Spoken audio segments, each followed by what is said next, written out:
আসসালামু আলাইকুম সবাইকে। তো আজকে আমি বাচ্চাদের জন্য একটি মজাদার এবং স্বাস্থ্যকর রেসিপি নিয়ে চলে আসছি। বরাবরই মতো আমি সবসময় বাড়ন্ত শিশুদের জন্য হেলদি রেসিপি নিয়ে চলে আসি। তো আজকেও আমি তেমনই একটি রেসিপি নিয়ে চলে আসছি, যেটা তোমরা বাচ্চাদেরকে 7 মাস থেকে 3 বছরের বাচ্চাদেরকে বানিয়ে খাওয়াতে পারো এবং এটি অনেক হেলদি একটি খাবার। তো তোমরা এটা সকালে বা বিকালে যে কোনো একবেলায় বাচ্চাদেরকে দিতে পারো। এই খাবারটি বাচ্চাদের স্মৃতিশক্তি বৃদ্ধি করবে এবং রোগ প্রতিরোধ ক্ষমতাও বৃদ্ধি করবে, যা আমাদের বাচ্চাদের জন্য খুবই উপকারী। আমরা মায়েরা সবসময় বাচ্চাদের সকালে বা বিকালে নাস্তায় কী দিব সেটা নিয়ে অনেক বেশি চিন্তিত থাকি। তো আমার এই রেসিপিটি যদি তোমরা ফলো করে বাচ্চাকে দাও, বাচ্চা অবশ্যই মজা করে খাবে। তো যে কোনো একবেলায় তোমরা এটি বানিয়ে খাওয়াতে পারো।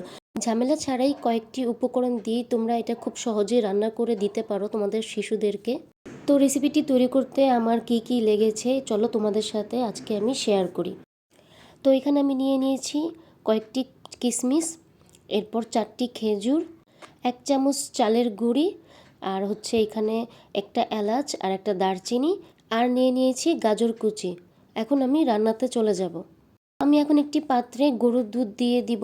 যে সকল বাচ্চারা ফর্মুলা দুধ খায় ওই সকল বাচ্চাদের জন্য এখানে দুধের পরিবর্তে পানি দিয়ে দিব। বাচ্চাদেরকে ডাইরেক্ট গরুর দুধ আগেই না দিয়ে খাবারের সাথে মিক্সড করে খাওয়াবে, যাতে বুঝতে পারো বাচ্চার কোনো সমস্যা হচ্ছে কিনা। তো এর জন্য আমি খাবারের সাথেই গরুর দুধটা দিচ্ছি।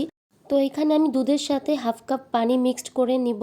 তো এরপর আমি এখানে একটি এলাচ আর দারচিনি দিয়ে দিব। এখন আমি দুধটাকে 1 থেকে 2 মিনিট জাল দিয়ে নিব। এরপর আমি গাজর কুচি দিয়ে দিব। গাজর খেলে বাচ্চাদের হজম শক্তি বৃদ্ধি হবে এবং গাজর হচ্ছে আঁশ জাতীয় খাবার। তো গাজর খেলে বাচ্চাদের কোষ্ঠকাঠিন্যও দূর হবে। তো এখন আমি গাজরের সাথে দুধটা কিছুক্ষণ রান্না করে নিব। খাবারটি অনেকটা পায়েসের মতো, তো বাচ্চা খুব মজা করে খাবে। তো আমার এইখানে প্রায় হয়ে গিয়েছে। তো এখন আমি চালের গুঁড়িটা নাড়াচাড়া করে দিয়ে দিব।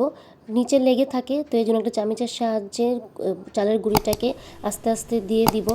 তোমরা এখানে চালের গুঁড়ি পরিমাণ মতো দিবে, বাচ্চা ঘন পাতলা যেমন খাবে।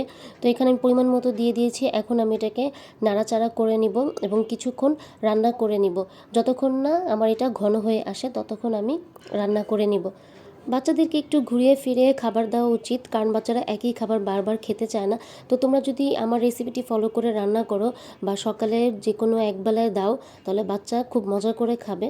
বাড়ন্ত শিশুদেরকে পরিমাণ মতো দুধ খাওয়ানো উচিত। তো অনেক সময় বাচ্চারা দুধ খেতে চায় না, তো এর জন্য আমরা দুধ জাতীয় খাবার তৈরি করে বাচ্চাদেরকে খাওয়াতে পারি, তাহলে দুধের পুষ্টি গুণাগুণও পেয়ে যাবে।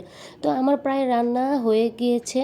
তো দেখো এখানে কিছুটা পাতলা আছে। তো আমি এখন এই পর্যায়ে কিচমিচগুলোকে ছোট ছোট টুকরো করে রেখেছি কেচি দিয়ে। তোমরা চাইলে আস্তাও দিতে পারো, কিন্তু আমি টুকরো করে দেই যাতে আমার বাচ্চা সহজেই খেতে পারে।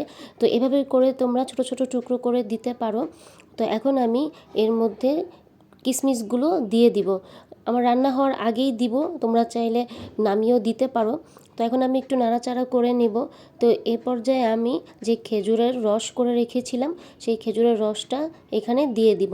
তোমরা এখানে খেজুরের রসের পরিবর্তে তোমরা তাল মিশ্রি দিতে পারো। তো আমার কাছে তাল মিশ্রি থেকে খেজুরের রসটাই বেশি পছন্দ এবং এটা পুষ্টিকরও। এখন আমি এটাকে 1 থেকে 2 মিনিট রান্না করে নিব। এরপর আমি বাদাম গুঁড়ো দিয়ে দিব। এটা আমি বাসায় তৈরি করেছি, তোমরা যদি দেখতে চাও আমার চ্যানেলে দেওয়া আছে। শিশুর ব্রেন ডেভেলপমেন্টের জন্য বাদাম গুঁড়োর ভূমিকা অনেক। বাদাম গুঁড়োতে রয়েছে ওমেগা 3, ভিটামিন বি এবং ক্যালসিয়াম। তাহলে বাচ্চাদেরকে যে কোনো একবেলা সকাল বা বিকালে 1 চামচ করে বাদাম গুঁড়ো দেওয়া উচিত। তাহলে একটি খাবার থেকেই বাচ্চারা সকল প্রকার পুষ্টি গুণাগুণ পেয়ে যাবে। তো আমার এখানে রান্না হয়ে গিয়েছে। এখন একটি বাটিতে ঢেলে নিব। তো আমার রেসিপিটি যদি তোমরা ফলো করে তোমাদের বাচ্চাদেরকে খাও, এই খাবার থেকেই প্রপার পুষ্টিটা পাবে, স্মৃতিশক্তি বৃদ্ধি পাবে, যেটা শিশুদের খুবই দরকার, একটি বাড়ন্ত শিশুর জন্য খুবই দরকার। তো এটা তোমরা যে কোনো একবেলায় দিতে পারো, সকাল বা বিকালে। তো আমার ভিডিওটি যদি তোমাদের ভালো লেগে থাকে অবশ্যই একটি লাইক, কমেন্ট, সাবস্ক্রাইব করে দিবে। তো আজকের মতো এতটুকুই। আল্লাহ হাফেজ।